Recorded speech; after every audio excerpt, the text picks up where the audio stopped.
దేవునికి వందనాలు, స్తోత్రం కలిగిన కాక. కూడి వచ్చిన సంఘ బిడ్డలకి, స్థానియ సంఘ కాపాడి విక్రాంపురంలో వచ్చిన దేవుడ దాసులు, దేవుని బిడ్డలు, రాయగడన వచ్చిన దేవుని బిడ్డలకి అందరికీ, ఈ ఊళ్ళో పెద్దలు చిన్నకి అందరికీ యేసు ప్రభు పేరట వందనాలు. ఈ రాత్రి దేవుడు మనకందరికీ దీవించిన కాక. బైబిల్ తరగతిలోనికి మనం వెళ్తాం. మొదటి పీతరు 2వ అధ్యాయము 10, 11, 12, 3 వాక్యాలు చదవండి. ఒకప్పుడు ప్రజగా ఉండక ఇప్పుడు దేవుని ప్రజ అయితిరి. ఒకప్పుడు కనికరింపబడక ఇప్పుడు కనికరింపబడిన వారైతిరి. ప్రియులారా, మీరు పరదేశులను యాత్రికులనే ఉన్నారు గనుక ఆత్మకు విరోధముగా పోరాడు శరీరులను విసర్జించి అన్యజనులు మిమ్మల్ని ఏ విషయములో దుర్మార్గులని దూషించురో ఆ విషయంలో వారు మీ సత్క్రియలను చూచి వాటిని బట్టి దర్శన దినమున దేవుని మహిమపరచునట్లు వారి మధ్యను మంచి ప్రవర్తన గలవారై ఉండవలనని మిమ్మల్ని బతిమాలుకొనుచున్నాను. దేవునికి స్తోత్రం. పోయిన వారంలో మనం నేర్చుకున్నది 9 వాక్యము. దేవుడు ఆ రోజు మనతో మాట్లాడారు. ఆయన మమ్మల్ని ఎందుకు పిలిచిన చీకటి నుండి వెలుగులోనికి నడిపించారు దేవుడు. ఇప్పుడు మనము వెలుగంటే దేవుని పిల్లలందరూ అని నేను చెప్పారు. ఆ వెలుగు ఎక్కడ ఉండాలి? పైన ఉండాలి. అదే అని చెప్పారు, మర్చిపోగలరు. వెలుగు ఎప్పుడు ఎక్కడ ఉండాలి? 2, అదే భూమికి ఏం చేస్తున్నారు? వెలుగు ఆ దేవునికి స్తోత్రం. భూమి ప్రకాశించినది. ఇప్పుడు పైన ఉన్న వెలుగు అందరికి ఏం చేస్తున్నారు? ప్రకాశించుతున్నారు. 3వది ఏంటని చెప్పారంటే ఆ వెలుగు ఎందుకంటే మనం చెప్పినప్పుడు అదే అందరికి ఒక సూచన ఇస్తున్నారు. ఆ వెలుగు చూసినప్పుడు అందరికి అర్థమవుతుంది. 4, ఆ వెలుగు కాలము దినములు తెలియడానికి ఆ వెలుగు దేవుడు పైన ఉంచాడు. అదే నేను పోయిన వారంలో మీకు నేర్పించాను. ఈరోజు ఆ 10 వచనము ఒకసారి కూడా మీరు శ్రద్ధగలిగిందండి. ఒకప్పుడు ప్రజగా ఉండక అంటే ప్రజగా ఉండదంటే దేవుని పిల్లలుగా ఉండక. Once you were not a people. అంటే మీరు ఒక దినంలో నీ దేవుని పిల్లలుగా తర్వాత ఇప్పుడు దేవుని ప్రజ అయితిరి. ఇప్పుడు మీరు ఎవరైంది? దేవుని ప్రజలు, దేవుని పిల్లలు. ఒకప్పుడు మీరు దేవుని పిల్లలు కాదు, ఇప్పుడు మీరు ఎవరైంది? దేవుని పిల్లలు. దేవునికి స్తోత్రం. మనము మారమనిషి పొందిన ముందుకు దేవుడు పిల్లలు కాము. ఎవరి పిల్లలు? అప్పుడు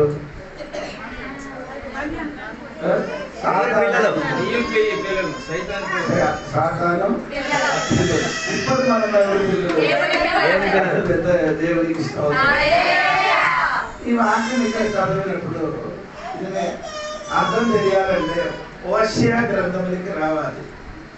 హోషేయ గ్రంథంలో 1వ అధ్యాయం నుండి చదివితే హోషేయకి 3 పిల్లలు పుట్టారు. 3 పిల్లలు పుట్టారు. ఆ పిల్లల పేరు మీరు చూడాలి. ఎప్పుడు మీకు అర్థమవుతున్నారండి. హోషేయ గ్రంథము 1వ అధ్యాయం 6వ వాక్యం చూడండి. పిమ్మట ఆమె మరలా గర్భవతి అయి కుమార్తెను కనగా యెహోవా అతనికి సెలవిచ్చినదేమనగా 3వ వాక్యం 3, 4. కాబట్టి అతను పోయి దిబ్లాయిము కుమార్తె అయిన గోమెరును పెళ్లి చేసుకొనెను. ఆమె గర్భవతి అయి అతనికి ఒక కుమారుని కనగా యెహోవా అతనితో ఇలాగు సెలవిచ్చెను, ఇతనికి యెజ్రాయేలు పేరు పెట్టుము. యెజ్రాయేలులో యెహూ ఇంటి వారు కలుగ చేసుకొనిన రక్త దోషమును బట్టి ఇక కొంతకాలమునకు నేను వారిని శిక్షించును. ఆ పేరుకి అర్థం అక్కడ ఉంది.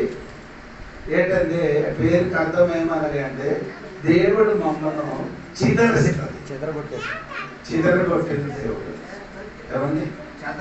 చెదరగొట్టిన దేవుడు. ఇప్పుడు మీరు చూడండి, వర్షకి పుట్టిన మొదటి బిడ్డకు పేరు ఏమంటే ఇజ్రాయేల్. ఆయన అర్థం ఏమో అంటే దేవుడు చెదరగొట్టినవాడు. దేవునికి కొందరికి ఇప్పుడు కూడా దేవుడు ఏం చేస్తున్నారు, చెదరగొట్టుతున్నారు.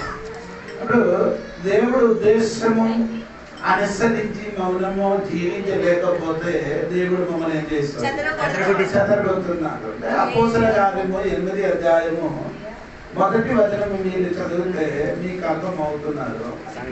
ఆ కాలమందు యెరూషలేములోని సంఘమునకు గొప్ప హింస కలిగినందున అపోస్తలులు తప్ప అందరూ యూదయ సమరయ దేశముల యందు చెదరిపోయిరి. దేవుడు ఉద్దేశము ఏమనగా మీరేం చేయాలి, చిదరి అన్ని అంటే అది అపోస్తల కార్యము 1వ అధ్యాయం మీరు చదివితే శక్తి పొందిన తర్వాత మీరు యెరూషలేము, యూదయ, సమరయ, దిగాంగం వరకు ఏం చేయాలి, సాక్షి రాదు అని దేవుడు వారికి చెప్పింది.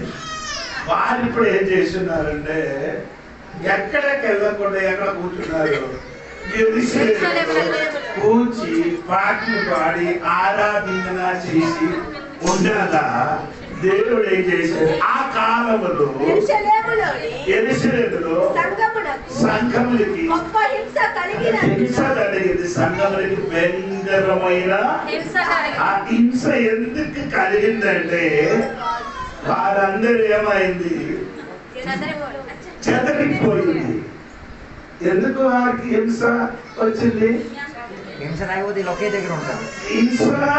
ఆ సంఘములకి రాలేకపోతే వారేం చేయరు, దేవుడు ఉద్దేశం ఏమనగా చెదరి అన్ని స్థలాలు వెళ్ళి సాక్షి అవ్వాలి.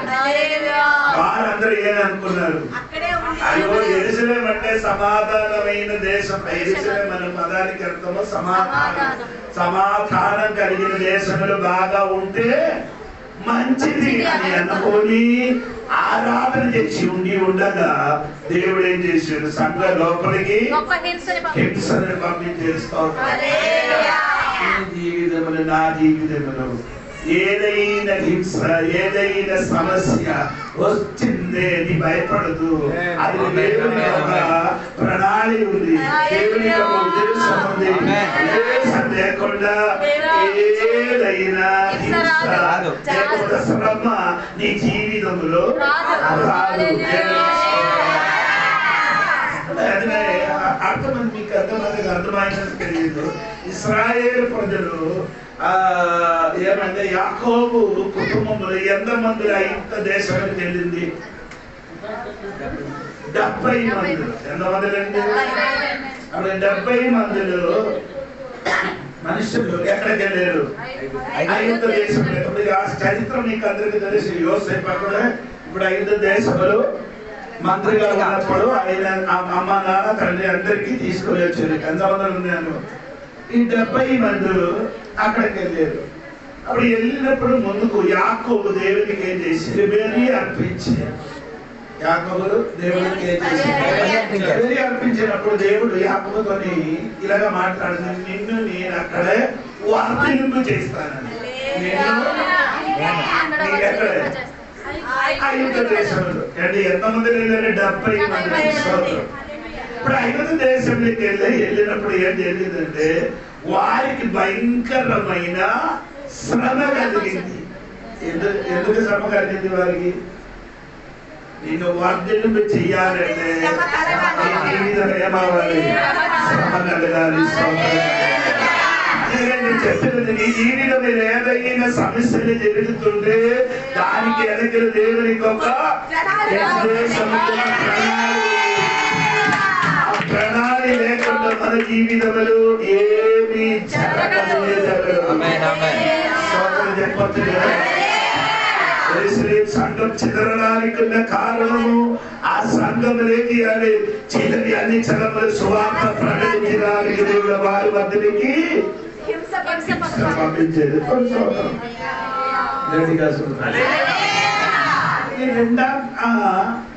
కొడుకు కూతురు పేరు మీరు చూడండి 6వ వాక్యము హోషేయ గ్రంథము.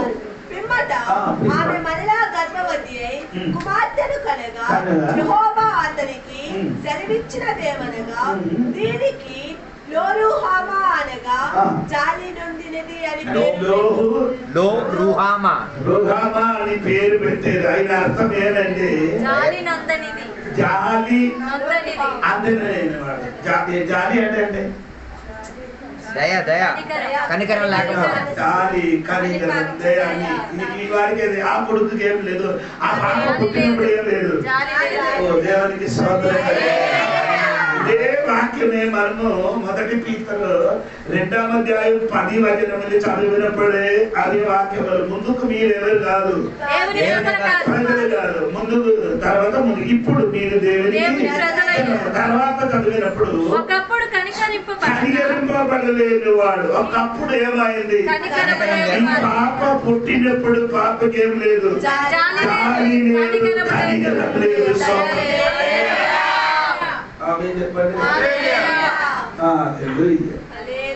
ఈ 2వ అధ్యాయం 1వ వచనం చూడండి. హోషేయ గ్రంథము 2వ అధ్యాయము.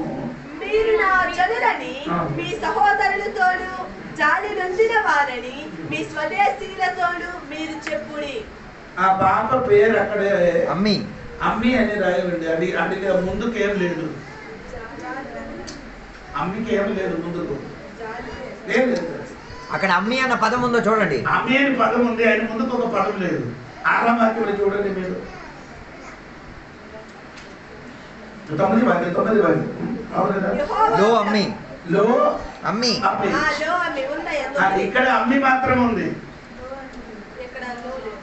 ఏదండి 2వ అధ్యాయంలో అమ్మి మాత్రమే ఉంది. అదే నేను వాక్యం శ్రద్ధ కలిగి ఉన్నారంటే నేను అదే చెప్తున్నాను.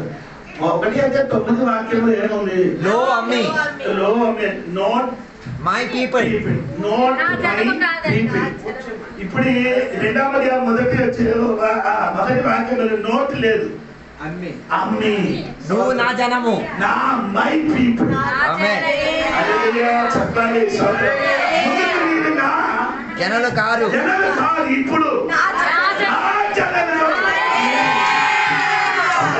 మీరు దేవుడు జనులు కాదు, ఇప్పుడు దేవుడు నిన్నే చేశారు.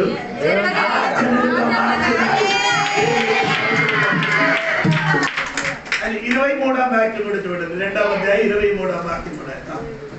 నేడు దానిని భూమి నా కొరకై విత్తుదును, జాలి నొందని దాని అందు, జాలి అందరిని అందును, నేను జాలి చేసుకొందును. చెప్పండి. జాలి అందరు లేని నా వారికి జాలి చేసుకున్నారు. అదే ఒక దినములు కానీ జాలి అందరి వాడు కాదు, ఇప్పుడు జాలి దొరుకుతుంది. జాలి అందరూ కలిగిన వాడు మమ్మల్ని మార్చినాడు. దేవునికి స్తోత్రం. దేవునికి స్తోత్రం కలిగింది. గట్టిగా దేవునికి స్తోత్రం. అప్పుడు నేను చెప్పుకొని వచ్చింది ఇదే వాక్యము రోమాపత్రిక 9వ అధ్యాయం 25వ వాక్యం రాయింది. రోమాపత్రిక ఆ ప్రకారము నా ప్రజలు కాని వారికి నా ప్రజలని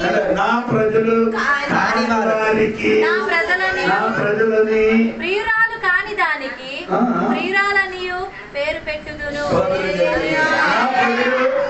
9వ అధ్యాయం రోమాపత్రిక 9వ అధ్యాయము మన గురించి కాదు, అది ఇశ్రాయేలు గురించే చెప్పుతున్నారు. అప్పుడు ఒక దినములు ఇశ్రాయేలు దేవుడు ప్రజలుగా ఉండేవారు. వారు ఉండి ఏం చేశారు? తప్పు చేసి దేవుడి దగ్గర నుండి వారు ఏమైంది? దూరంగా పోయింది. కాబట్టి వారు ఇప్పుడు ఎవరు కాదు, దేవుడు ప్రజలు కాదు. దేవుడు ఎప్పుడు తిరిగి వచ్చారో అప్పుడు దేవుడు ప్రజలుగా ఇదే మన జీవితం కూడా. మన జీవితం కూడా ఇట్లానే మన మునుపు దేవుని పిల్లలు కాదు అది నీకు తెలియాలంటే ఎఫెసీ పత్రిక 2వ అధ్యాయం 11, 12 వాక్యం చూడండి. ఎఫెసీ పత్రిక 2వ అధ్యాయం 11, 12 వాక్యం చూడండి. అక్కడ ఏ విషయం అక్కడ రాయబడి ఉంది? ఆ 11. కాబట్టి మునుపు శరీర విషయములో అన్యజనులై ఉండి మునుపు మీరెవరండి? అన్యజనులు మన గురించి మన గురించి ఏంటంటే మనమే దేవుని వెళ్ళగా మనం అంటే అక్కడ నుండి భేదం ఉంది. యోధులు అన్యులు. అప్పుడు మన గురించే చెప్పుతున్నారు, యోధుల గురించి కాదు. ఎఫెసీ పత్రిక 2వ అధ్యాయం 11-12 వాక్యము యోధుల గురించి కాదు చెప్పున్నది, మన గురించి. మనము శరీరమందు చేతితో చేయబడిన సున్నతి కలవారు ఏం లేదు, సున్నతి లేనివారు. యోధులకి ఏముంది? సున్నతి. యోధులుగా పుట్టిన పురుషులందరూ ఏం చేయాలి? సున్నతి ఉంది, మనకేం లేదు, సున్నతి లేదు. రెండు ఆ కాలమందు ఇశ్రాయేలుతో సహా పౌరులు కాక ఇశ్రాయేలు సహా పౌరత్వం లేని వారే. మూడు మనకేం లేదు, పౌరత్వం లేదు. ఇశ్రాయేలు పుట్టిన వాడికి ఉన్న పౌరత్వం అది నా తర్వాత చెప్తాను.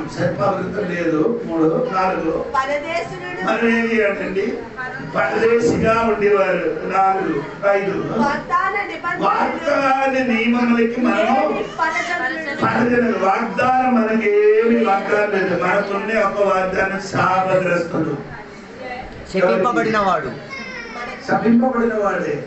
దేవునికి ముందుకు దేవుడు బిడ్డలుగా కాని వాడు అందరూ శపింపబడిన వాడే. తర్వాత చూడండి 6 మనకేం లేదు, నిరీక్షణ లేని వాడు. వారికి ఏముంది? నిరీక్షణ ఉండేది. దేవుడి వారికి వాగ్దానం ఉంది. వాగ్దానం మొత్తం ఎవరికి ఉన్నది? ఇశ్రాయేల్ ప్రజలకి. ఇశ్రాయేల్. అదే రోమాపత్రిక 9వ అధ్యాయం 4వ వాక్యం కూడా చదవండి. అప్పుడు వాగ్దానం గురించి అట్లా చెప్పిన చూడు, వినండమ్మా. 1, 2, 3, 4, 5, 6, 7 పితరుడు వీరి 8, శరీరమును బట్టి 9 మంది వాగ్దానం మారుకుంది. మనకు అన్యులకే వాగ్దానము లేదు, మనకున్న వాగ్దానం లేదు. శపింపబడిన వారే. కానీ అటువంటి వాడికి దేవుడు ఏం చేశాడు? తన ప్రజలుగా మార్చడానికి నీ శపింపబడిన వాడు కాదు. ఆమేన్. అదే నిరీక్షణ లేని వాడు కాదు, క్రీస్తు లేని వాడు కాదు, వాగ్దానం లేని వాడు కాదు. ఇప్పుడు బైబిల్ రాయబడిన 3000 పైన వాగ్దానం మన తల మీద ఉంది. 3000 పైన వాగ్దానం మనకున్నది. దేవునికి స్తోత్రం. హల్లెలూయా. ఇప్పుడు మనం సున్నత పొందిన వాడు. ఇప్పుడు మనం ఎలా సున్నత పొందారు? రోమాపత్రిక 2వ అధ్యాయం 8 వాక్యములు చదివితే మీకు అర్థమవుతుంది. అయితే వేదములు పుట్టించి సత్యమునకు లోబడక దుర్నీతికి లోబడు వారి మీదికి దేవుడి ఉగ్రతయు. రోమాపత్రిక 2వ అధ్యాయం 28, 29 వాక్యం. బాహ్యమునకు యూదుడైన వాడు యూదుడు కాదు. శరీరమందు బాహ్యమైన సున్నతి కాదు. అయితే అంతరంగమందు యూదుడైన వాడే యూదుడు. అంటే యూదులని తెలియాలంటే బాహ్యమైన కొన్ని ఆచారాలు ఉన్నాయి. అది ఉండే భార్య కాదు, యూదుడు కాదు. అంతరంగమందు యూదుడైన వాడే యూదుడు. తర్వాత మరియు సున్నతి సంబంధమైనదే ఆత్మయందు జరుగునదే గాని అక్షరము వలన కలుగునది కాదు. అంటే అక్షరం వలనే అంటే అక్షరంగా చేసిన చేయితోని చేసినది కాదు. ఆత్మీయంగా హృదయములు జరిగిన సున్నతే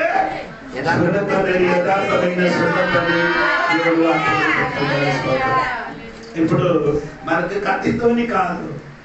ఎప్పుడు మనం మాట మనసు పొందారో అప్పుడు సున్నతు పొందిన బిడ్డలుగా ఉన్నారు. ఎప్పుడు మీకు అర్థమైందో లేదో తెలియదు. అప్పుడు నేను చెప్పుకొని వచ్చిన వాళ్ళు వాక్యము మునుపు మీరేమో కాదు. మనము ఒక క్షణములు మారు మనసు పొందినానుకో మన జీవితం మొత్తం మారిపోతుంది.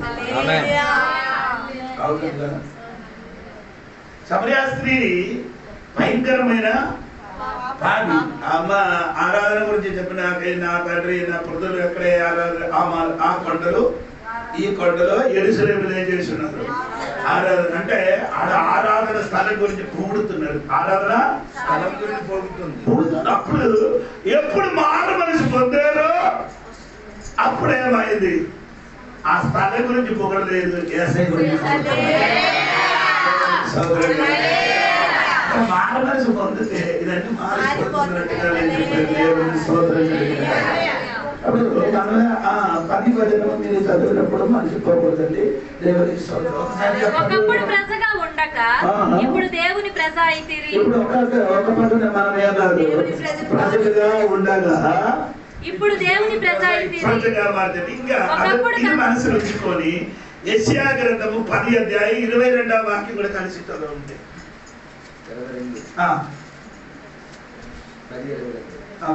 నీ జనులైన ఇశ్రాయేలు సముద్రపు ఇసుక వలె ఉండినను దానిలో శేషమే తిరుగును.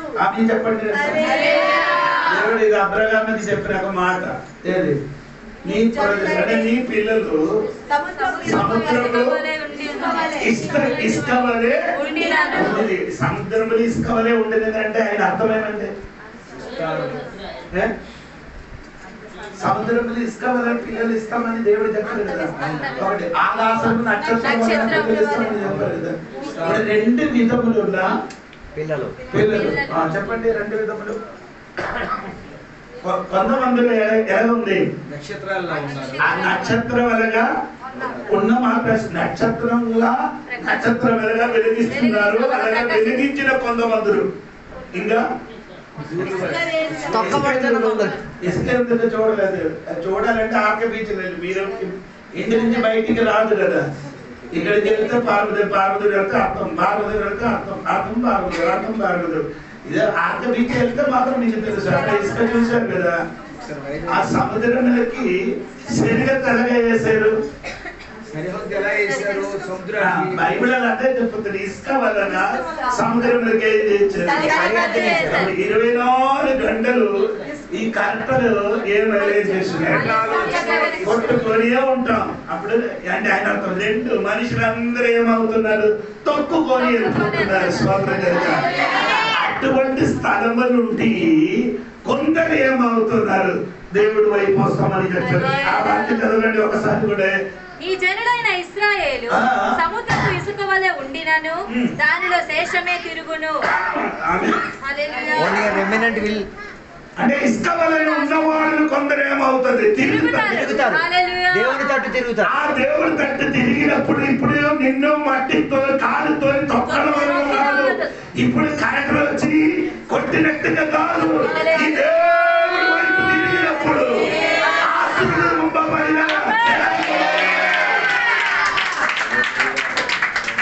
దేవుడి జనాంగంగా దేవుడు నిన్ను తీర్పు పొందిన బిడ్డలు కాదు. మనిషికి మమ్మల్ని తొక్కన పిల్లలు కాదు. దేవుడు వలన ఆశీర్వాదం పొందిన బిడ్డలుగా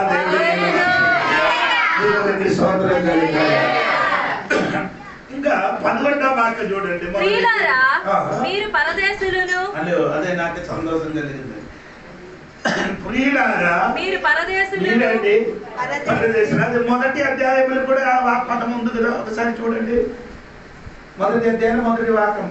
యేసుక్రీస్తు అపోస్తలుడైన పేతురు తండ్రి అయిన దేవుని భవిష్యత్ జ్ఞానమును బట్టి ఆత్మ వలని పరిశుద్ధత పొందిన వారై విధేయులగుటకును యేసుక్రీస్తు రక్తము వలన ప్రోక్షించుటకును ఏర్పరచబడిన వారికి అనగా పొంతు గలాతియా కప్పదొకియా ఆసియా బీతునియా అను దేశముల యందు చెదిరిన వారిలో చేరిన యాత్రికులకు శుభమని చెప్పి వ్రాయునది.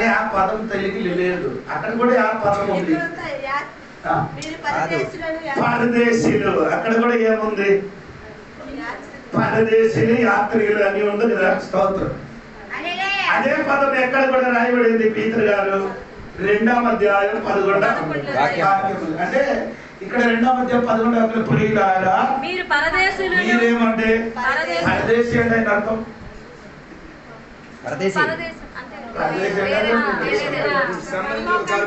పరదేశి అండి, ఈ ఊరికి సంబంధించినోడు కాదు. నీ వేరే ఊరిలో సంబంధించిన వాడు.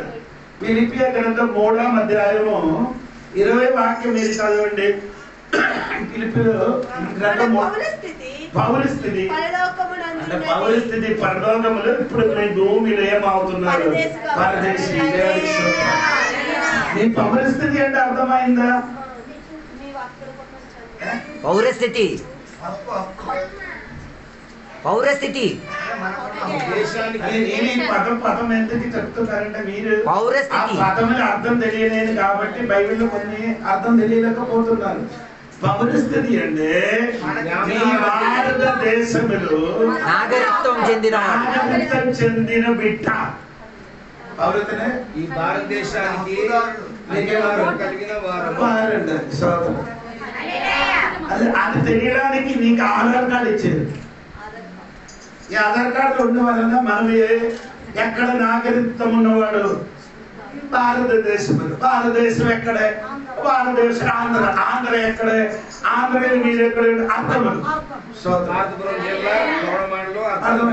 ఇప్పుడు పరదేశీ అని చెప్తున్నది. పరదేశీకి ఏముందండి? వేరొక రాజ్యం ఉంది. ఆ రాజ్యం ఏమంటే నాగరికత్వం ఉన్నవాడు. వేరొక దేశంలో మన ఈ ఊర్లు మీరు ఎప్పుడైనా గుజరాత్ నుంచి కొందరు సహోదరులు వస్తున్నారు. మీరు చూసారు కత్తి కడారీలు అన్ని తయారు చేసిన వాళ్ళు మీరు చూసారు కదా. అది వచ్చి ఒక టెంట్ పెట్టి ఏం అవుతున్నారు? నివాసం చేస్తున్నారు. రాడికి అడిగితే వాడు చెప్పిన మనం ఇక్కడ ఉన్నవాడు కాదు, గుజరాత్ నుంచి వచ్చిన వాడు. సోదరు ప్రియులారా, మీరు కూడా ఇక్కడ ఉన్నవాడు కాదు, నీకు వేరొక నాగరికత్వం ఉంది. సోదరు కలిగిన అది ఎలాగ దొరుకుతుంది? ఈ నాగరికత్వం దొరకాలంటే ఎలాగ దొరుకుతుంది? ఎవరికి తెలియదు. సరే అంటే అపోస్తల కార్యము చూడండి. అప్పుడే మీకు అపోస్తల కార్యము 22వ అధ్యాయం 28వ వాక్యం. అపోస్తల కార్యము సహస్రాధిపతి నేను బహు ద్రవ్యమిచ్చి ఈ పౌరత్వము సంపాదించుకొంటినెను.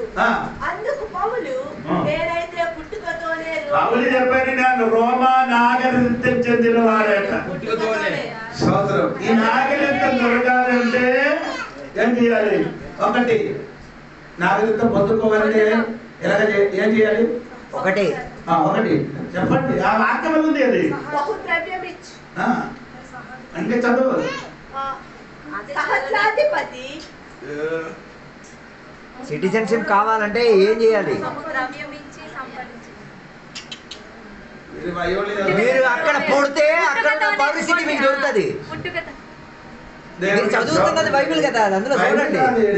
ఏదో కథ చదువుతున్నట్టుగా నాగరికత జరగాలంటే నీ ఏం చేయాలి? ఆ దేశంలో పుట్టాలి. పౌలు గారు చెప్పారు, నీకు డబ్బిచ్చి కొన్నారు, సంపాదించని డబ్బిచ్చి కొన్నది కాదు. ఆ దేశంలో రోమా దేశంలో పుట్టిన కాబట్టి నాకు అక్కడ ఉన్న నాగరికత ఉంది. సో నీ నాగరికత కావాలంటే నీ కూడా ఏమవ్వాలి? ఎలా పుట్టాలి? నికోదేమస్కి చెప్పిన మాట చెప్పు. ఎలాగ పుట్టాలని? ఆత్మ మూలంగాను నీతి మూలంగాను జన్మించే పుట్టలేకపోతే మీరెక్కడికి వెళ్ళరు, పరలోకాన్ని చూడదని. అంటే ఆయన అర్థము పుట్టాలని. ఆయన అర్థం ఏంటి? నీ నీతి మూలకమ్మా వాక్య మూలంగా నీ ఏం చేయాలి? జన్మించాలి. అప్పుడు జన్మించిన వాడికి పరలోకములున్న పౌరస్థితి దొరికింది. పుట్టలేని వాడు ఇప్పుడు కూడా ఈ భూమిని పరదేశిగా తిరుగుతుంది. పుట్టిన వాడికి పరలోకములు ఏముంది? పౌరస్థితి ఉంది.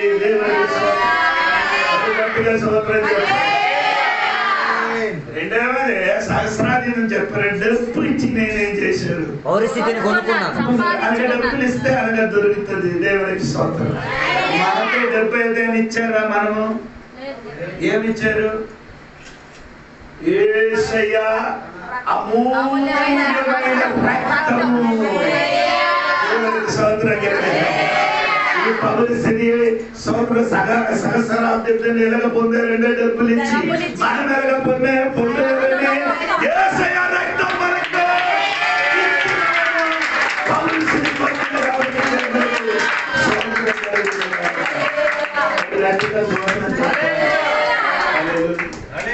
మూడవది ఈ రోమా పౌరస్థితి ఒకటి ఎలాగ పుట్టాలి, రెండు ద్రవ్యం ఇవ్వాలి, మూడు ఎలాగ ఇస్తున్నారంటే ఆ దేశంలో రాజుడు నీ మీదకి సంతోషిస్తే ఏమవుతుంది, నీకు ఇది ఫ్రీగా దొరుకుతుంది. దేవుడి నీ మీదకి ఆ రాజుడికి ఏదైనా కృప చూపిస్తే మీకేమైంది ఏమండి ఇది దొరుకుతుంది, చూపిస్తే మీకు ఏది దొరుకుతుంది అన్న ఆగ్రహంతో దొరుకుతుంది.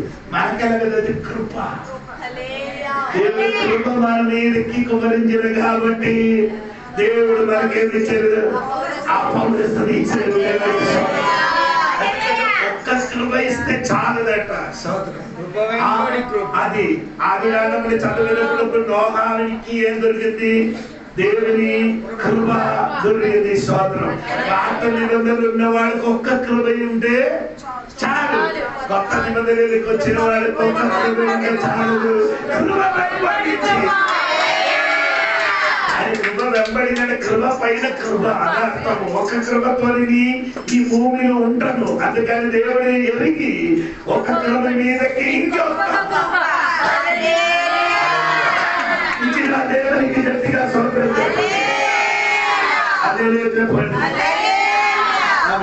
ఇప్పుడు నా చెప్పుకొని వచ్చినది మనం ఇప్పుడు ఏమనండి పరదేశులు. దేవుడికి స్వాతంత్రం. అక్కడ చెప్పిన మాట ఏంటండి, ఎబ్రీ పత్రిక 11వ అధ్యాయము 13వ వాక్యం చెప్పాలి చూడండి. ఎబ్రీ పత్రిక 11వ అధ్యాయం 13వ వాక్యం. మీరందరూ వాగ్దానముల ఫలము అనుభవింపకపోయినను దూరము నుండి చూచి వందనము చేసి తాము భూమి మీద పరదేశి యాత్రులని ఉన్నామని ఆమె చెప్పండి. అబ్రహాము చెప్పారు మనము భూమి మీద పరదేశి యాత్రులుగా ఉన్నామని చెప్పుకొని నడుస్తున్నారు. మనం కూడా ఎలాగ చెప్పాలి, నేను ఈ భూమిలో ఉన్న వ్యక్తి కాదు, మనకు భూమిలో ఉన్న నాగ ఏదండి నాగరికం కాదు, పౌరస్థితి కాదు, మనకు పరలోకములే ఉంది.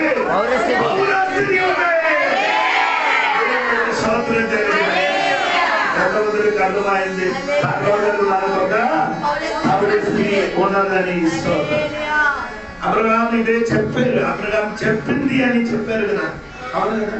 భూమి మీద మనము పరదేశీ యాత్రికులని ఉన్నామని ఒప్పుకొని అని ఎప్పుడు ఒప్పుకున్నారు. ఆదికాండం 23వ అధ్యాయము 4వ వాక్యం చూడండి. ఆదికాండం 23వ అధ్యాయము 4వ వాక్యం.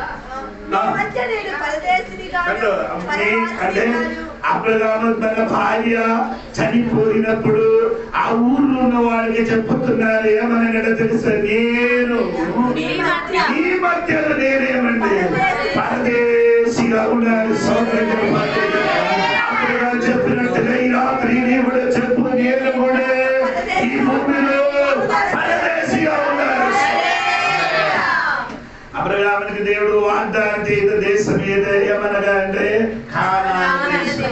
ఆ కానాన్ దేశం ఉంచినప్పుడు అబ్రహాము ఏం చెప్పారు, నీవే దేశంలో పరదేశిగా ఉన్నారు.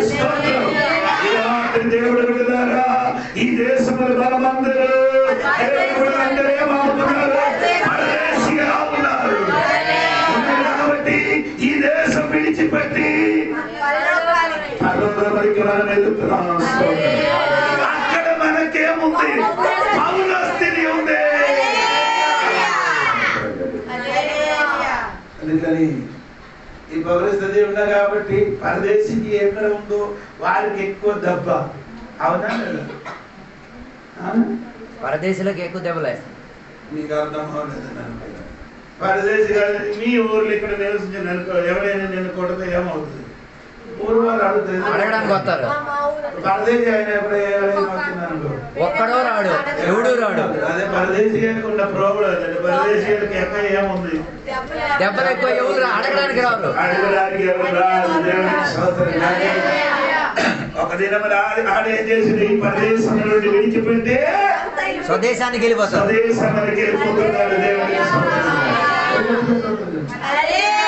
కొందరు ఆ దేశానికి ఎలాగెళ్ళిపోయింది? మరణం మరణ ప్రయాణం చేసింది. కొందరు ఎలాగెళ్ళారు? మరణించి. ఇంకా కొందరు ఎలాగ ప్రయాణం చేసే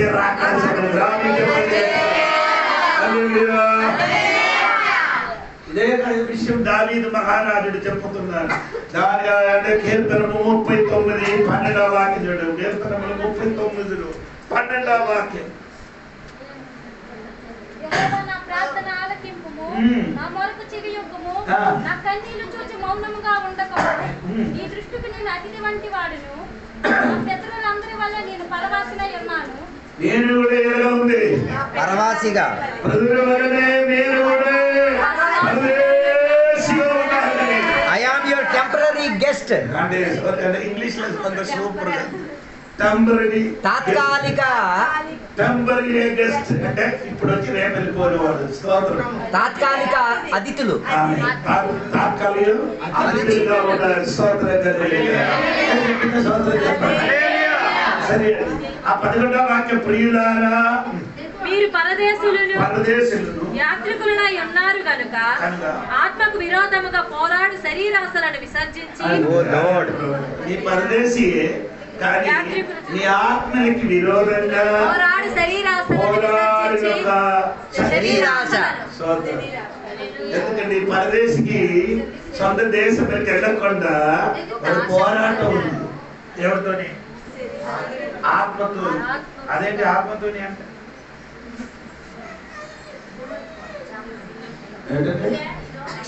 అదే ఎవరు చెప్పలేదు. ఆత్మతోని పోరాటం అంటే ఆత్మ మూలంగా ఉన్న పోరాటం. The wage war against the soul. అర్థమవులే. మనిషి శరీరం ఎన్ని బాగా ఉంది చెప్పండి. 3. 1 శరీరం, 2 3 ఆత్మ. 1 2 3 ప్రాణం ఏంటండి? ప్రాణం. ఊపిరి కాదు, ప్రాణం రక్తం కాదు. ప్రాణం అంటే నీ వ్యక్తిత్వంలోనే కేంద్ర స్థానం. లేకపోతే నీ హృదయం అని చెప్తాను. చెప్పొచ్చు. నీ హృదయం అని చెప్పవచ్చు. వ్యక్తిత్వానికి కేంద్ర స్థానం. జోడి పార్ట్ అంటే ఈ బాడీ కాదు. ఇది బాడీ, ఇది శరీరం. లోపల ఉన్న ఆ వ్యక్తికి చెప్పిన పేరు ప్రాణం. దేవునికి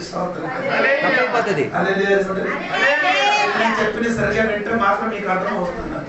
1 శరీరం, ప్రాణము, అర్థమైందా? అప్పుడు ఇప్పుడు అంటే ఆదాముకి దేవుడు ఏం చేశారు? తోటములో దేవుడు ఏం చేశారు? ఉంచారు. గార్డెన్ కదా ఉంచారు. ఎందుకు? తోట కావాలి అని దేవుడు చెప్పారు. కానీ తోటానికి ఎవరు వచ్చారు? పాము వచ్చి ఆడ మాట విని ఏం చేశారు? ఆ వృషఫలము తిన్నప్పుడు ఏం జరిగింది? అప్పుడు వరకు వృషఫలం తినిన మునుపు వరకు ఆ ఆయనలో ఉన్న ఆత్మ ఎలాగా చెప్పుతున్నదో అలాగా నడిచి ఉండేవారు. అలాగా ఎప్పుడు ఫలం తిన్నారు అప్పుడు ఎవరి మాట విని నడిచి శరీరం. ఆ ఫలం తిన్న దినము నుండి అదే చెప్పుతున్నారు. అర్థం అవ్వలేదు. ఆత్మ మాట వినకుండా శరీరం చెప్పిన మాట ప్రకారంగా నడుస్తున్నాడు. ఇది ఆత్మ, ఇది ప్రాణం, ఇదేది నీ ఆ ఫలం తిన్నప్పుడు ఈ ఆత్మ ఎక్కడికి వచ్చింది? ఈడే ఇప్పుడు మీకు కూడా అలాగా శరీరం ముందుకు వచ్చి ఆత్మ వెనకైపోయాడు. అందుకే శరీరాశలతో పని చేస్తున్నాడు. అందుకని నీ ఆత్మతో పోరాటం చేస్తున్నా నీ శరీరం. మీరు ఆత్మతో పోరాడేది మీ శరీరమే. కారణం ఏంటిది? ఆత్మ వెనక్కుంది, మీ శరీరం ముందుకుంది. ఆత్మ ముందుకుండే ఎవరు చెప్పినట్టుగా నడవాలి? ఆత్మ నీకు రాజుడు. ఆత్మ నీకు రాజుడు. సోదరుడు. ఇది మధ్యలో ఉన్న వ్యక్తి ఉంది కదా, అంటే ఆయన ఏంటంటే దాసుడు. ఇది ఈ కింద ఉన్న వ్యక్తి ప్రజ. ఏమండి? రాజు, దాసుడు, ప్రజ. స్తోత్రం. ఇప్పుడు ఆత్మ ఎలాగ చెప్పుతున్నారు, ఆ దాసుడు ప్రజ ఏం చేస్తున్నారు? లోబడుతున్నారు. ఇప్పుడు ఏమైంది? ముందుకు వచ్చారు. శరీరం ముందుకు వచ్చినప్పుడు ఏం చేస్తున్నారు? ఆత్మ వెనకైపోయింది. ఆత్మ ఏం చెప్పుతున్నారు? ఇప్పుడు ఆత్మ ఏం చెప్పుతున్నారు? ప్రజ. ఈ దాసుడు ఆ మాట విని ప్రజ సైలెంట్ గా ఉన్నాం. అర్థమవుతుంది మళ్ళా సరే. ఇప్పుడు మీరు ప్రార్థన చెయ్యాలి అని ఆత్మ చెప్తున్నారు, కానీ శరీరం చెప్తున్నారు. ఎవరి మాట వింటున్నారు? అందుకని నీ శరీరంతో పోరాడుతుంది. నీ శారీరక మనిషిడే. దేవునితో సంభాషించినది ఎవరు? శరీరం కాదు. శరీర పనికి రాని వస్తువు. శరీరం పనికి రాని వస్తువు. శరీరం ఏం లేదు, ఏ మంచితనం లేదు. ఏమో ఉంది, కంపు మాత్రం. కంపే. ఈ కంపగా ఉన్న శరీరములకి డెకరేషన్ చేయడానికే ఈ కాలంలో దేవుని బిడ్డలు ప్రయత్నించుతున్నారు. ఈ ఆత్మలకి ఏం చేయాలి? డెకరేషన్ చేయండి. అది కలగలేదు. మీ శరీరానికి లోబడి ఉన్నారు కాబట్టి దీనికి డెకరేషన్లు అన్ని ఎత్తున్నారు మీరు. నేను చెప్పిన అర్థం అవ్వలేదు. అందుకని చెప్పి సరిగా వినాలి. ఈ విశ్వాసులు ఎందుకు చర్చి ఆరాధనకి రాదు? సమయానికి ఎందుకు ఆరాధనకు రావట్లేదు? విశ్వాసి నీ శరీరం చెప్పలేదు. ఆత్మ ఏం చెప్తున్నారో అది వినుంటే ఆ ఆత్మ చెప్పినట్టుగా నడవండి. అది నడవరు. శరీరం చెప్పినట్టుగా నడిచినది కాబట్టి శారీరక మనుషుడు నువ్వు, దేవుడి బిడ్డ కాదు. రాజుగా ఉండాల్సిన ఆత్మ ప్రజ అయిపోయాడు. హలో, ఇది నేను ఇప్పుడు ఎర్ర సముద్రం ఈ బైబిల్ 8 విధములు ఉన్న మనుషుల గురించి నేర్పిస్తున్నారు అక్కడ. అప్పుడు ఇదొక చెప్పినప్పుడు అందరు ఏమవుతుంది? 100 మందికి చెప్పారు, అయ్యారు మమ్మల్ని కొట్టుతున్నారని చెప్తున్నాను. కొట్టడానికి అది ఉన్నట్టు చెప్పినప్పుడు కొట్టినట్టుగా అవుతున్నారు. ఇది శారీరక మనుషుడి గురించి దీన్ని నేర్చుకుంటే జీవితం మారిపోతుంది. దేవునికి ఆ శరీర మనుషులు మారి ఆత్మీయ మనుషులుగా మారాలి. విశ్వాసులు 90% విశ్వాసులు ఇప్పుడు కూడా శారీరక మనుషులు. ఆత్మస్పందన కాక శరీర స్పందనతో నడుస్తున్నారు. అన్ని క్రియలు నీ ఆత్మతో శరీరం ఏం చేస్తున్నారు? వాదిస్తున్నది, పోరాటం చేస్తున్నారు. ఈ శరీరానికి ఏముంది? ఆయుధం. ఆయుధం ఉందా? శరీరానికి ఆయుధం ఉందా? లేదని ఉంటున్నారు. 2 కొరింథీ పత్రిక 10:3-4 వాక్యం ఉందో లేదా చదవండి. 3-4 13 అయ్యగారు, మేము శరీరధారులమై నడుచుకొనుచున్నాను, శరీర ప్రకారము యుద్ధము చేయుము. యుద్ధం చేయడానికి తర్వాత మా యుద్ధపు కారణములు శరీర సంబంధమైనవి కావు గాని శరీరాన్ని అనుసరించి నడిచిన వాడికి ఏముంది? యుద్ధోపకరణాలు. అదేంటి?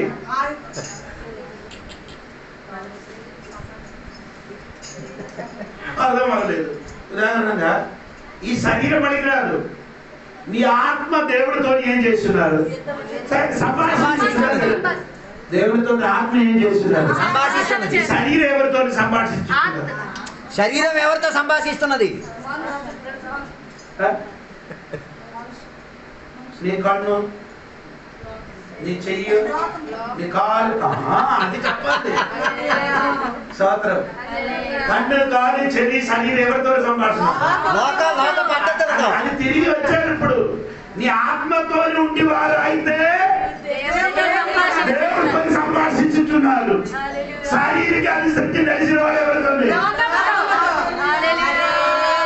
అది నిన్ను చూస్తే తెలుసు. లోక సంబంధివా, నిన్ను చూసిన తెలుసు. నీ డ్రెస్ చూస్తే తెలుసు. నీ మాట చూస్తే తెలుసు. నీ ఆరాధనకి వచ్చినప్పుడు తెలుసు. నువ్వు ఆత్మస్పందనతో ఉన్నావా, లోక స్పందనతో ఉన్నావా అన్నది చూస్తేనే అర్థమైపోద్ది. ఎలాగా? నీ ఆరాధనను బట్టి, నీ వేషభూషణ బట్టి, నీ వేషభూషణ, నీ దేనికి ప్రయారిటీ ఇస్తున్నారు? దాన్ని బట్టి ప్రాధాన్యత దేనికి నీ ప్రాధాన్యత ఇస్తున్నారు? వస్తుంది. ఆ గుర్తింపు వచ్చేస్తుంది. ఆత్మానుసరి అయితే సమయానికి ఆరాధనకి వస్తుంది, సమయానికి బైబిల్ చదువుతుంది, సమయానికి ప్రార్థన చేస్తాడు.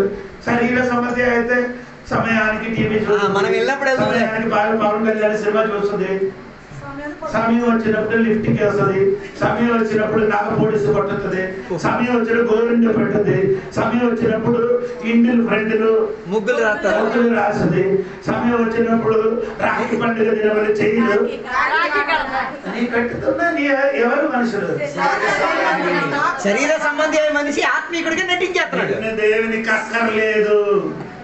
ఎవరికి? అదే కదా ఫ్యాక్టర్. ఎవరికి?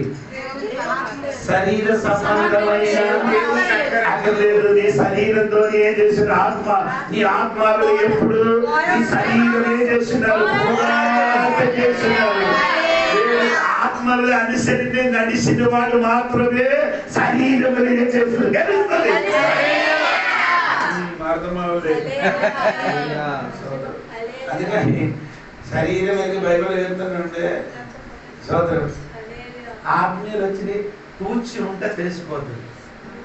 ఆత్మీయులు వచ్చి కూర్చుంటే తెలిసిపోతుంది, చచ్చిపోతుంది. అది నాకు చెప్పడం కాదు, దేవుడికి తెలుస్తుంది. దేవుడికి సోదరు నీ కూర్చడం, నీ ప్రైజులు చెప్పడం, నీ పాటు, నీ ఆరాధన, నీ స్పందన ఇదన్నీ తెలిసినప్పుడు నువ్వు ఆత్మీయుడువా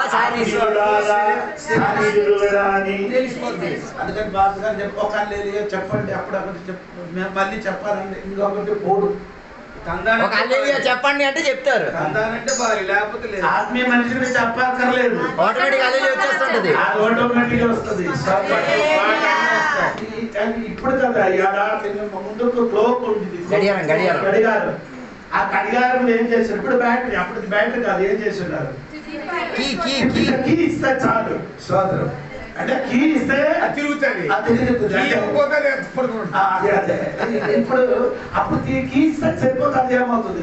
తిరుగుతుంది. ఏ వాటిని చెప్తే అది తిరుగుతుంది. కొందరికి ఏమో లేదు, తిరగలేదు. ఎందుకే? ఎవరు ఇవ్వట్లేదు.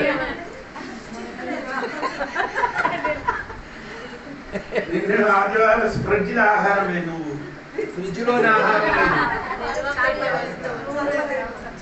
ఆదివారం దొరికే ఆహారం, ఫ్రిడ్జ్ ఉండే ఆహారము ఇక్కడ ఇక్కడికి వచ్చి పాస్టర్ గారు ఆదివారం ఒక 2 గంటలు అడిగి వేడి చేసి ఇస్తుంది. మళ్ళీ ఆ చల్లటి ఆహారాన్ని వేడి చేసి వీళ్ళకి ఇస్తారు. మళ్ళీ అది పుచ్చుకున్న ఆహారమే, అది పుచ్చుకున్నాడు ఫ్రిడ్జ్ లోనే. నీ మనసాక్షికి ఒకసారి అడుగు, నీకు దేవుడితో సరి అయిన సంబంధం ఉందా లేదా? సరి అయిన సంబంధం లేకపోతే తల్లి నీ చేయాల పని మొత్తం వేస్ట్. యేసయ్య వచ్చినది దేనికంటే ఆత్మీయుడు చేర్చుకోవడానికి. ఆమేన్ ఆమేన్ ఆమేన్. కొరింథీ సంఘములో ఉన్న పిల్లల గురించి చూడండి. 1 కొరింథీ పత్రిక 3వ అధ్యాయము, 2 కొరింథీ పత్రిక 3వ అధ్యాయము 1 నుండి 4 వరకు చదవండి. మమ్మును మేమే తిరిగి మెప్పించుకొని మొదలు పెట్టుచున్నామా? కొందరికి కావలసినట్టు మీ యొద్దకైనను మీ యొద్ద నుండి అయినను సిఫారసు పత్రికలు మాకు అవసరమా? మా హృదయముల మీద వ్రాయబడి 2 కొరింథీ పత్రిక 3వ అధ్యాయం 1వ వచనం. 1 కొరింథీ పత్రిక 3వ అధ్యాయం 1 నుండి 4 వరకు. సహోదరులారా, ఆత్మ సంబంధులైన మనుషులతో ఈ కొరింథీ సంఘ బిడ్డలకు పిలుచుచున్నారు. ఆత్మ సంబంధమైన ఆయన పిలిచిన అది కాదు, సహోదరులారా. సహోదరులారా, ఇప్పుడు సహోదరులని పిలిచిన పిలిపినికి అర్థం ఏమంటే, విశ్వాసులకి బైబిల్ చెప్పిన 7 పేరుంది. విశ్వాసులకి 1 విశ్వాసి, 2 సహోదరులు, 3 దేవుని పిల్లలు. 5 పేరుంది. అది ఒక పేరండి, సహోదరులు. సహోదరులారా అని పిలిచడానికి అర్థం ఏమనగంటే, మీరు దేవుని పిల్లలు అందుకని పిలిచారు. సహోదరులారా, ఆత్మ సంబంధులైన మనుషులతో మాట్లాడినట్లు నేను మీతో మాట్లాడలేకపోతే 9 కృపావరం ఉన్న వాడికే చెప్తున్నారు. ఎన్ని కృపావరం?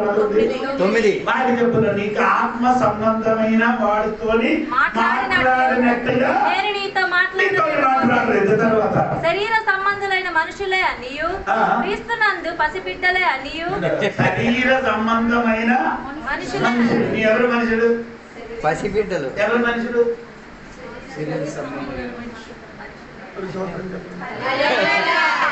Worldly people dominated by the human nature. ఈ రోజు తెల్లవారి లేచి అరగంట ప్రార్థన చేసిన వాడు చేయి పైకెత్తండి.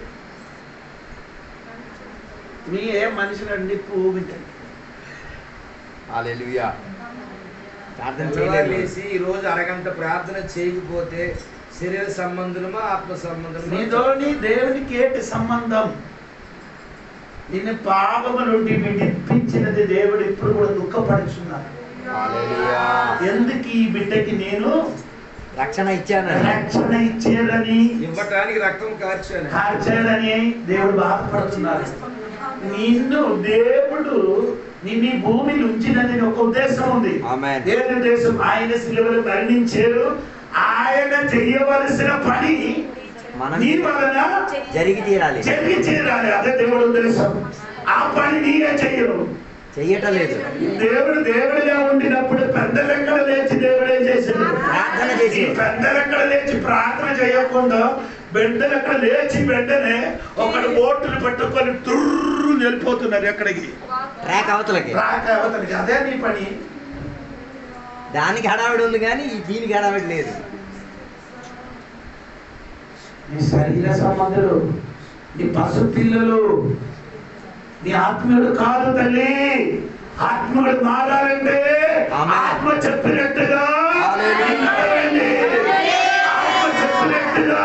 ఆరాధించండి, ఆత్మ చెప్పినట్టుగా ఉపవసించండి, ఆత్మ చెప్పినట్టుగా ప్రార్థన చేయండి, ఆత్మ చెప్పినట్టుగా చర్చికి రావండి, ఆత్మ చెప్పినట్టుగా సువార్త ప్రకటించండి.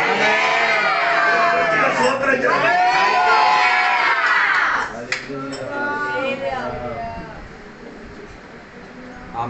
శరీర సంబంధిలో మీరు అందుకని బైబిల్ చెప్పిన చదువున రాకండి. రామపత్రిక 13:14 వాక్యం చూడండి. రామపత్రిక 13వ అధ్యాయము 14 వాక్యం చూడండి. ప్రభువైన యేసుక్రీస్తును ధరించుకొనిన వారై శరీరేచ్ఛలను నెరవేర్చుకొనుటకు నాకు అది అర్థం అవ్వలేదు. నాకు తెలియదు, నాకు తెలియదు, సరిగా రాలేదు. నీకు తెలియదు వచ్చింది. శరీర make no provision for the flesh in order to regard to the improper desire. శరీర కోరికను నెరవేర్చుకోవాలి. ఆశ. శరీరం ఏం అడుగుతున్నదో శరీరానికి ఏముంది? కోరిక ఉంది. శరీరానికి ఏముంది? అనేక కోరికలు ఉన్నాయి. అనేక కోరికలు. సినిమా చూడాలి, సీరియల్ చూడాలి, ఇక్కడెక్కడ ఏ ఫంక్షన్ జరిగితే అది చూడాలి. ఆత్మికత కాక ఏదైనా ఉంటే అది చూడాలి. ఏం అడుగుతున్నదో శరీర కోరికన్న కోరికంతా మీరేం చేయకూడదు, నెరవేర్చకూడదు. శరీరం చెప్పినట్టుగా నేను చేయకూడదు. శిష్యులంటే యేసుప్రభు చెప్పారు కదా, నీ లేచి ఏం చేయాలి? చేయమని చెప్పినప్పుడు యేసయ్య తోడుగా వారు కూడా ప్రార్థన చెయ్యమని యేసయ్య చెప్పి అక్కడికి వెళ్ళి ప్రార్థన చేసి ఉండగా టైంలో ఇక్కడికి తిరిగి వచ్చినప్పుడు ఏం చేస్తున్నారు? వారి కోరికలు నిద్ర వారి కోరిక ఏంటి? నిద్ర. ఏదైనా చచ్చిన నాకేంటి కోరిక? నా కోరిక నిద్ర నెరవేరిస్తే చాలు. నేను కూడా అనగా ఏసే పాట ఏంటి, ఏసే ఆరాధన ఏంటి, నా కోరిక మొత్తం నెరవేర్చాలి.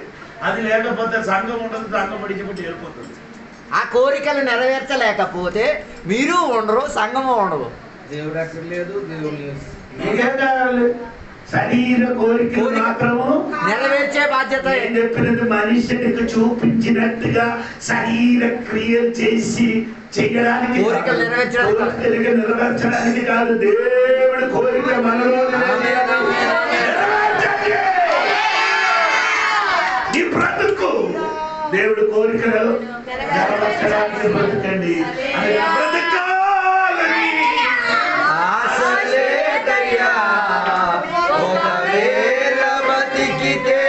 నీ కొరకే నయ్యా బ్రతకాలని ఆశ లేదయ్యా.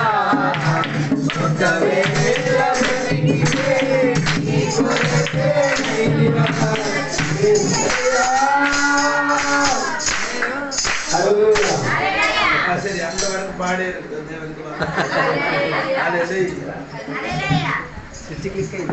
బ్రతకాలని అంటే శరీరం ఇంకా జీవించాలి ఆశ లేదు. అందుకని పౌలు గారు విడదీపోయిన తర్వాత క్రీస్తుతో ఉండే ఆశ ఇది. భూమిలో ఏం ఆశ లేదు దేవునికి స్తోత్రం. అందుకే భూమిలో ఏం చేయాలి? భూమిలో ఉన్న నీ అవయవాలు ఏం చేయాలి? భూమిలో ఉన్న అవయవాలు ఏం చేయాలి? కొలొసే పత్రిక 3వ అధ్యాయం 5వ ఎలాగ చెప్పాలని తెలియదు. కొలొసే పత్రిక 3వ అధ్యాయం 5వ త్వరగా సమయం పోతుంది. కావున భూమి మీదనున్న మీ అవయవములను అనగా జారత్వమును, అపవిత్రతను, కామాతురాతను, దురాశను, విగ్రహారాధనైన ధనాపేక్షను చంపివేయుడి. అంటే అవయవాలు ఏం చేయాలి? చంపాలి. చంపలేకపోతే నిన్నే చంపేస్తాను. So put to death. ఈ శరీర క్రియలకి నీ చంపలేయలేకపోతే ఆ కోరికలు నేను చంపేద్ది. నీ శరీర కోరికలను నువ్వు చంపలేకపోతే యాకోబు మోహము గర్భం ధరించి పాపములను కనును. పాపం పరిపక్వమై అదే నీ జీవితం జరుగుతుంది. మోహం గర్భం ధరించి పాపాన్ని కనును. నీ ఆత్మీయ మనుషుడు అయితే నీ తండ్రి ఎవరు? నీ శారీరక మనుషుడు అయితే నీ తండ్రి ఎవరు? బైబిల్ ఉంటాడు. నీ పాత పేరుతో ఇటు ఇదే ఏసయ్యా అని పిలుగుతున్నావు. అటు బయట తండ్రిని పట్టుకుని శారీరకంగా నడిచిన వాడు తండ్రి ఎక్కడ ఉంది? బయట నుండి గడప దగ్గర. ఆత్మీయంగా నడిచిన తండ్రి ఎక్కడ ఉంది? పైన ఉంది. చెప్పాలి. సంఘబిడ్డలారా, ఈ రాత్రి చెప్పిన మాట ఏమనగా నీ శరీర క్రియలు చెయ్యకుండా ఆత్మ చెప్పినట్టుగా జీవించాలి.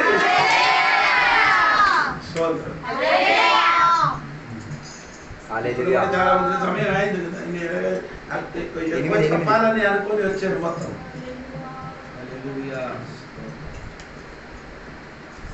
నీ పీతర్ గారు చెప్పిన మాట మర్చిపోకూడదు. నీ పరదేశికి ఏముంది? ఆత్మలకి పోరాటం. ఎవరు? మీరు దొంగ కాపరి దొంగ పాత్ర ఎవరు? ఎవరు నీకు పోరాటం చేయదు. నీలోనే ఉన్నవాడే నీకేం చేస్తున్నావు? నువ్వే చంపుతున్నావు. నువ్వే చంపుకున్నారు. స్వాతంత్రం ఎంతమంది అర్థమవుతున్నారండి? హల్లెలూయా. శరీరంతో ఏమవుతున్నావు? నీకు పోరాటం ఉంది. దేవునికి స్తోత్రం కలిగి. చాలా మందికి అది ఇప్పుడు కూడా అర్థం అవ్వలేదు. దేవునికి స్తోత్రం. ఆత్మీయ మనుషులు ఏమంటే ఆయనకి ఏమండి ఆశ, ఎప్పుడు ఆశ ఏమంటే ఎక్కడ ప్రార్థన ఉంది, ఎక్కడ ఆరాధన ఉంది, ఎక్కడ ఉండాలి. ఇదే ఆడికి కూడి వచ్చినప్పుడు ఏం మాట్లాడుతున్నారు? అత్తగారు బాగుందా? బట్టలు కొన్నారా? బంగారం కొన్నారా? పిల్లలు బాగుందా? నీ శారీరక మనుషులు, ఆ సమయానికి సంబంధించిన వాడికి అదే ఆశ, అదే మాట. ఆత్మీయుడి దగ్గరికి వస్తే ఏం మాట్లాడుతుంది? ఆత్మీయంగా ఉంది. ఈ రోజు వాక్యం ఏం చెప్పారు? ఈ రోజు ప్రార్థన చేశారా? ఇదే అడుగుతుంది. వాక్యం నీ ఏం అడుగుతుంది?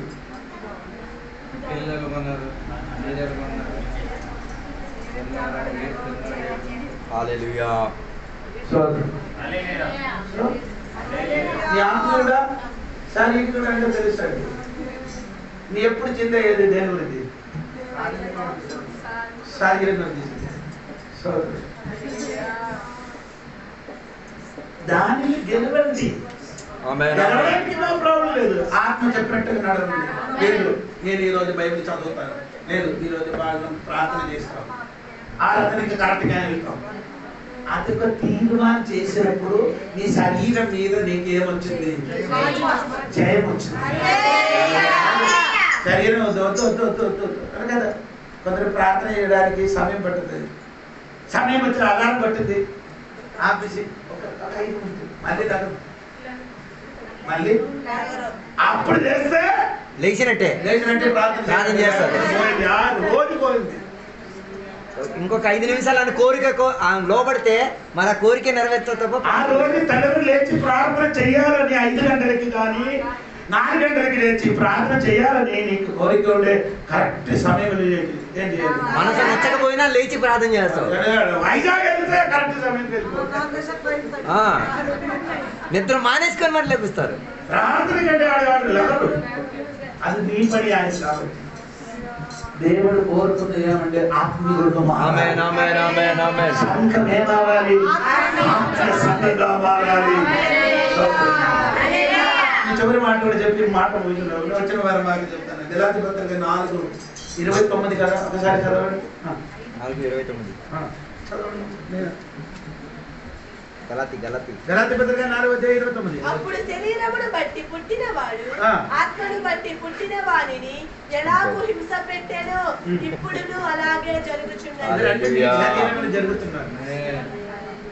ఏమంటే అమ్మా ఒకసారి. అప్పుడు శరీరమును బట్టి పుట్టినవాడు ఆత్మను బట్టి పుట్టిన వానిని ఎలాగూ హింస పెట్టును. బైబిల్ చదివినప్పుడు ఆత్మీయంగా పుట్టిన బిడ్డతో కూర్చుని బైబిల్ చదువుతుంటారు. ఇంటికి వెళ్ళినప్పుడు హింస పొందుకొని బైబిల్ లేదు, ఏటి లేదు, మొబైల్ మొత్తం. బైబిల్తో అసలు సంబంధమే ఉండదు. ఇప్పుడు బైబిల్ చదివినప్పుడు ఆత్మని పుట్టిన వాడు గురించి మాట్లాడుతున్నాడు. బైబిల్ చదువుతాడు. ఆ బైబిల్ తిరిగి అంటుంది, నువ్వు నన్ను ఎప్పుడు చదివారా బాబు? ఇంకొకసారి చదవండి. ఆలికే బైబిల్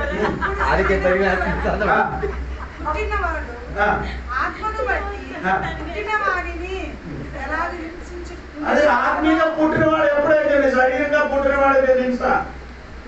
ఏ సమయం ఎల్లప్పుడు కెలుకుతూ ఉంటారు. కెలుకుతూనే ఉంటారు. అవును కదా. పుడిచి మాట్లాడతారు. ఎలా మాట్లాడుతున్నారు? పొడిచి మాట్లాడు. ఈ రోజు కూడా ఒక పుడిచి మాట్లాడుతున్నారు. ఒకరికి చెప్తున్నారు, పంది వలన తింటున్నారట. పంది వలె కూకొని ఇంటికాడ తింటున్నామట. ఇంటికి పంది తింటున్నావా? అంటే వాళ్ళకి ఇంట్లో ఉన్న అబ్బాయిలకు అమ్మాయికి చెప్తున్నారట, నువ్వు పంది వల్ల ఇంటికాడ కూకొని తింటున్నావట. ఎలా పొడుతున్నారో చూడండి. దేవుడు బిడ్డ ఇది ఎలాగ కొట్టాలండి? ఈ చైతన్యం కొట్టితే కంబ వస్తుంది. రాడ్డుగా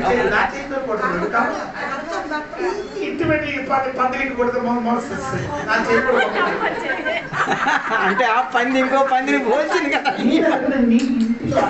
మాట్లాడవచ్చా? ఆటకూడదు. నీ ఇంటి నుండి ఏ మాటలు రావాలి? దేవునికి మహిమ కలిగినట్టుగా, దేవునికి ఘనత చెందినట్టు మాట నీ ఇంటిలో అది చెయ్యను. పొడిచేటట్టున్న మాటలు. తర్వాత మంచి దేవుడు, గొప్ప దేవుడు, పాట నీ పాట దేవుడు ఇక్కడ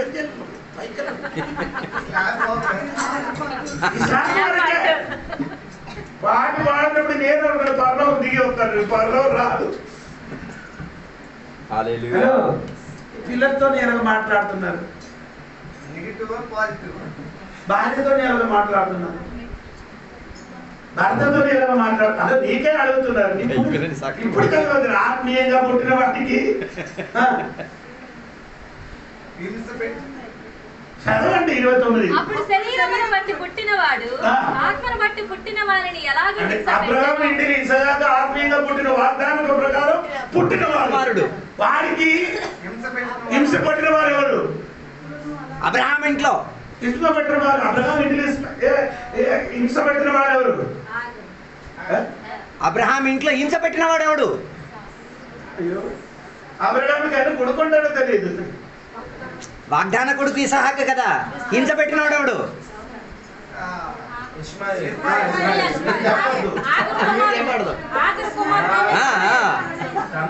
ఆఖరి వరకే వచ్చారు. తర్వాత చదవండి, దాని తర్వాత వాక్యం 30వ వచనం చదవండి.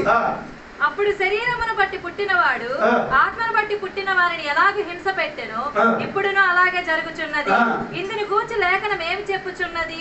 దాసిని దాని కుమారుని వెళ్ళగొట్టుము. దాసి కుమారుని స్వతంత్రురాలి కుమారుడితో పాటు వారసుడై ఉండడు. Cast out the bond woman Hagar and her son Ismail. మింగేశారు తెలుగులో. ఉంది 30వ వచనంలో. చదవండి నేను చెప్తాను. దాసి ఎవరు? హాగారు. ఆ కుమారుడు ఎవరు? అర్థమైపోదు. ఆత్మీయంగా పుట్టిన వారు ఎవరు? ఇస్హాక్ అనే పదానికి పేరుకి అర్థమండి ఆడు ఎప్పుడు నవ్వు. అరే ఇస్మాయిల్కి అర్థమేనండి గాడిద పని అండి, ఎవడి పడితే తన్నడమే. ఆత్మీయ ఇంటిని నవ్వున బిడ్డ తన్నున బిడ్డ ఇది రెండు కూడా ఒకే ఇంటి. ఈ నవ్వుతుంటే ఆడు తవ్వుతుంటాడు, ఈ నవ్వుతుంటాడు ఆడు తవ్వుతుంటాడు. ఆత్మీయ మనుషులు బయటికి ఆత్మీయ మనుషుడు ఎన్ని వింటే సోదరం తిట్టిన గాని కొట్టిన గాని ఇస్మాయిల్ అలాగే కాదు, దగ్గర తన్నడమే. ఎవరు? అబ్రహాము విశ్వాసికి తండ్రి. విశ్వాసి ఇంటిలో తన్నన వాడు ఉన్నారు, అంటే ఏదో పిల్లలు తన్నిన పిల్లలకి యేసు నామములో బయటికి తన్నిన పిల్లలు బయటికి వెళ్ళిపోతే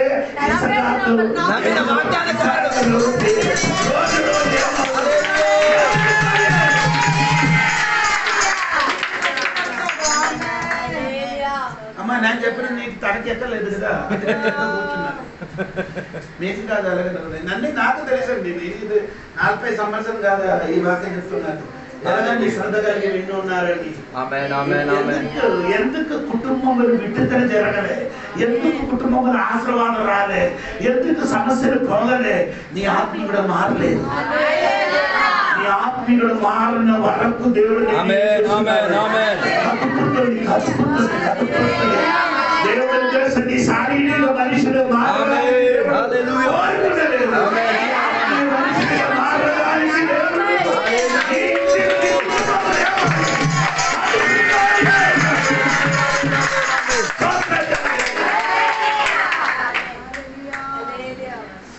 స్థితిలోకి రావాలి. లేకపోతే ఏమవుతుందండి? లేకపోతే నో ప్రాబ్లం. లేకపోతే నీ యొక్క 5-6 సంవత్సరాలు మంచి మీద ఇలాగ పడుకుంటాం. ఎందుకంటే తెలుసా, ఈ శరీరములు చేసిన పనికి ఇక్కడ శరీరంలో ఏం చేయాలి? శిక్షణ అనుభవించుతున్నా. దండన ఆ దండన పొందితే ఆత్మ ఎక్కడికి వెళ్తుంది? ఓ లార్డ్ జీసస్. అర్థం ఆగలేదు. శారీరక క్రియలో చేసిన దానికి ఉన్న ఫలితం బతుకుండగానే దండన అనుభవించి వెళ్తామంటే ఊహించండి ఎంత. నీకు చెప్పిన నీకు అర్థం అవ్వలేదు. స్వాతంత్రం కలిగిన పౌలు గారు క్రైస్తవుడికి ఏం చేశారు? హింసించారు. హింసించి ఇంకా ఏం చేశారు? దూషి ఇంకా ఏం చేశారు? కొట్టారు, చంపారు. అది మొత్తం చంపినోడు బట్టలకి కాపలా కాశాడు. ఆయనకి ఏమైంది? తిరిగి జరిగింది. పౌలు గారు కొట్టారు కదా, పౌలుకి కొట్టారు కదా, పౌలు గారు తిట్టారు కదా, ఆయనకి తిట్టారు కదా. పౌలు గారు చంపడానికి ఏం చేశారు? కాపలా కాశాడు. ఆయన చంపారు కదా. ఏది విత్తనం వేస్తుందో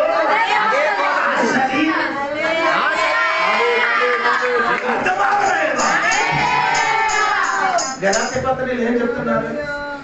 6వ అధ్యాయములు 8 మొదలు నుంచి కిందకి చదవండి త్వరగా. అదే చదువు మాట. 6వ అధ్యాయము.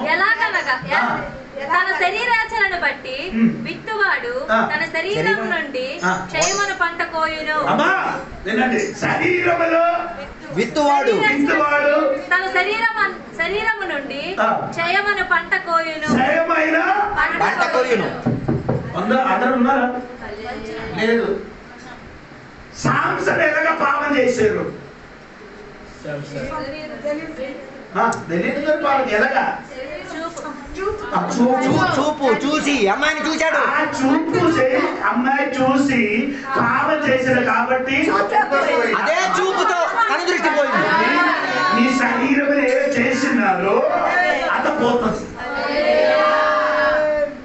ఒకటి కాదు, నీ ఇంకా పోల్డ్ ఉంది. సోదరం యాకోబు తన తండ్రికి ఎలా చేశాడు? బట్టలు చూపించి తన పిల్లలు ఎలాగానికి చేశాడు మోసం. అదే ఎవరు? యోసేపు ధరించిన బట్టలు తీసుకొని వచ్చి చూపించి ఏం చెప్పారు? మీ కొడుకు చచ్చిపోయాడు.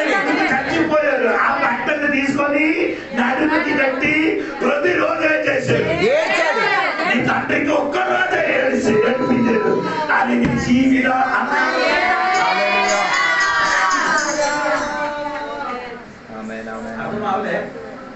ఆవిడైతే తర్వాత అర్థం అవుతుంది.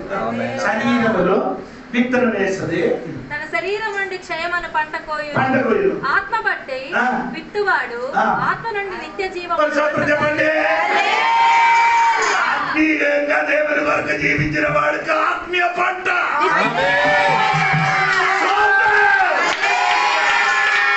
శారీరములో విత్తన వారికి శారీరముల పంట. ఏది కావాలంటే మీరే గమనించుకో.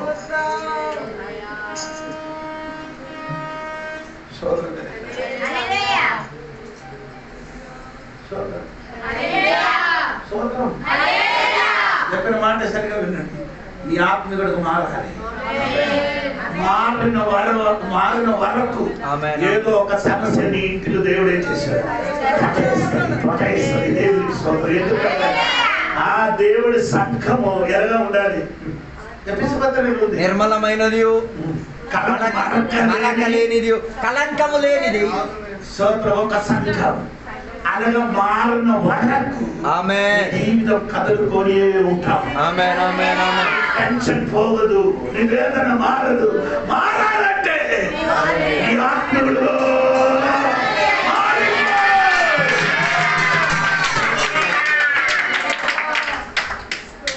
సంతోషం ఉంది.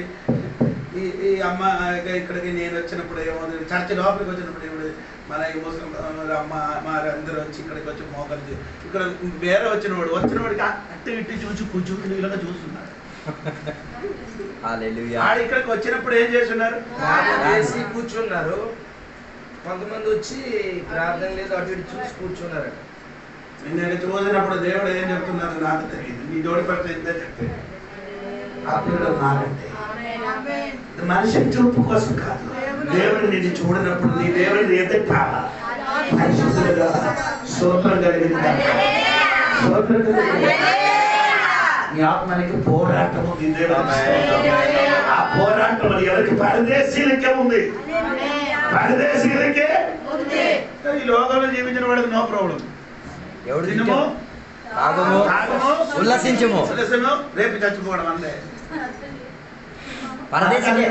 పరదేశికే అన్ని సమస్యలు. పరదేశికే ఎప్పుడేమంటాడు పోరాటం, ఎప్పుడు వెళ్తే తిట్టడం, ఎక్కడికి వెళ్తే తన్నడం. ఇది పరదేశికి. దేవునికి స్తోత్రం.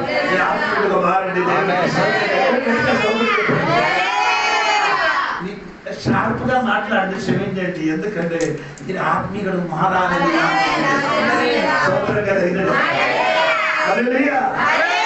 సంగమా దేవునికి స్తోత్రం. పోరాటము నిలబడి శరీర క్రియలు నెరవేర్చకూడదు, ఆత్మక్రియలు నెరవేర్చండి. దేవుడు నీ గురించి ఆలోచించు.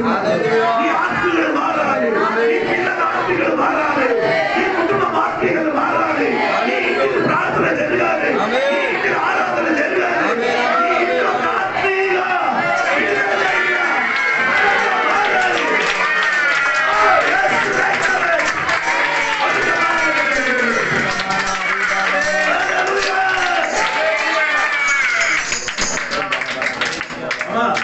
చర్చికి వచ్చి కాணிకలు వేసారని దేవుడు చూడు. కాணிకలు వేయాలి, అది వేరే సంగతి. నీకు డ్రెస్ ఉందా, డ్రెస్ బాగుందా, అది దేవుడు చూడడు. నీ మనసు దేవుడు చూసుకున్నాడు. నీ మనస్సు దేవుడు చూసుకున్నాడు. నాకు బిడ్డ నా దగ్గరికి వచ్చి నన్ను మోకరించి ప్రార్థన చేసి ఆరాధన చేసిన దేవుడిని చదువు నీకు లేకపోతే నీ ప్రోగుడు లేదమ్మా. తెల్లవరి పడిన ముందుకు ఒక అరగంట ప్రార్థన, తెల్లవరి లేచినప్పుడు ఒక అరగంట ప్రార్థన, అక్కడ చేసి నీ జీవితం గడిచిపోవచ్చు.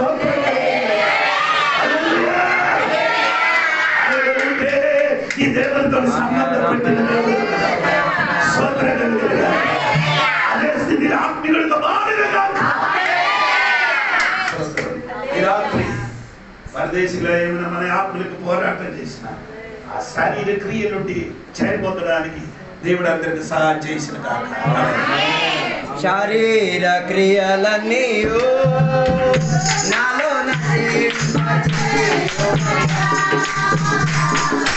శరీర క్రియలన్నీయు నాలో నటింపజేయుమయా.